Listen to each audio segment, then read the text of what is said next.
Petrol diesel दरवाढीचा सिंधुदुर्गलाही फटका बसलाय। इंधन दरवाढीवर नागरिकांकडून संतप्त प्रतिक्रिया उमटतायत। या संदर्भात आढावा घेतलाय आमचे प्रतिनिधी सुरेश कौलगेकर यांनी। संपूर्ण भारतात पेट्रोल आणि डिझेलची दरवाढ झालेली पाहायला मिळते।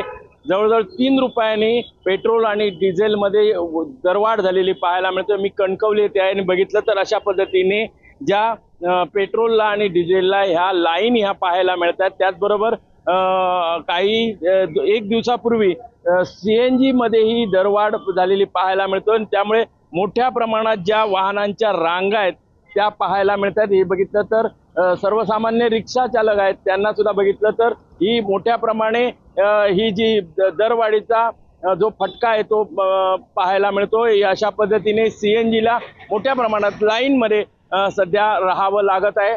एकंदर जो सिंधुदुर्गातही पेट्रोल डिझेल दरवाढीचा परिणाम हा पाहायला मिळतोय। सुरेश कौलगेकर, जय महाराष्ट्र, कणकवली, सिंधुदुर्ग।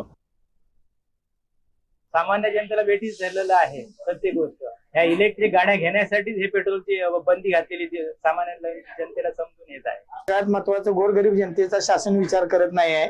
शासन फक्त विचार करते त्यांना असणारी पेन्शन बघा, त्यांचा असणारा पगार बघा आणि सर्वसामान्य जनतेचा विचार या शासनामार्फत केला जात नाही आहे।